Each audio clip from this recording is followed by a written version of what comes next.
పశ్చిమాసియాలో యుద్ధ జ్వాల ఇప్పట్లో ఆరిపోయే సంకేతాలు కనిపించడం లేదు. ఇరాన్ సైనిక సామర్థ్యాలను పూర్తిగా నిర్వీర్యం చేసేందుకు అమెరికా, ఇజ్రాయిల్ భీకర దాడులు జరుపుతూనే ఉన్నాయి. ప్రతిగా ఇరాన్ కూడా ఇజ్రాయిల్ తో సహా పలు దేశాలపై దాడులు ఉధృతిని పెంచుతోంది. దీంతో ప్రాంతీయంగా తీవ్ర ఉద్రిక్తతలు కొనసాగుతున్నాయి. మరోవైపు బేషరతుగా లొంగిపోవాలని టెహ్రాన్ ను అమెరికా అధ్యక్షుడు డొనాల్డ్ ట్రంప్ హెచ్చరించారు. దానితో చర్చలేమీ ఉండబోవని స్పష్టం చేశారు. శుక్రవారం ఇరాన్ రాజధాని టెహ్రాన్ ను లక్ష్యంగా చేసుకుని దాదాపు 50 యుద్ధ విమానాలతో ఇజ్రాయిల్ విరుచుకుపడింది. సుప్రీం లీడర్ నివాస ప్రాంగణంలో నిర్మించిన భూగర్భ బంకర్ ను ధ్వంసం చేసింది. సంక్షోభ సమయాల్లో సుప్రీం లీడర్ ను అత్యవసరంగా తరలించేందుకు ఏళ్ల తరబడి శ్రమించి ఈ బంకర్ ను నిర్మించారని ఇజ్రాయిల్ సైన్యం వెల్లడించింది. సీనియర్ అధికారులు సమావేశమయ్యేందుకు అందులో గదులు కూడా ఉన్నాయని తెలిపింది. ఇజ్రాయిల్ దాడుల్లో టెహ్రాన్ లో ఇళ్లు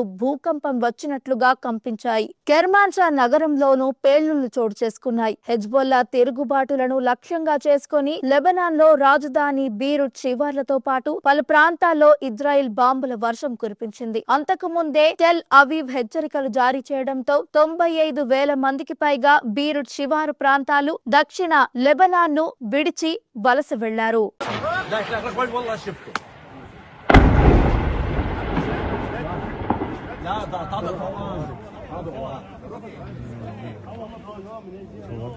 شاء تكون ضاعت مظبوط. الله اكبر. لا قول والله شفته. لا ضاعت هذا هو. ان شاء الله تكون ضاعت مظبوط. الله اكبر. لا قول والله شفته.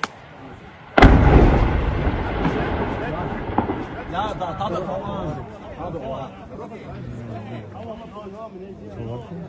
لا قول والله شفته. لا ضاعت هذا هو. لا قول والله شفته. لا ضاعت هذا هو. ना नशा करो ना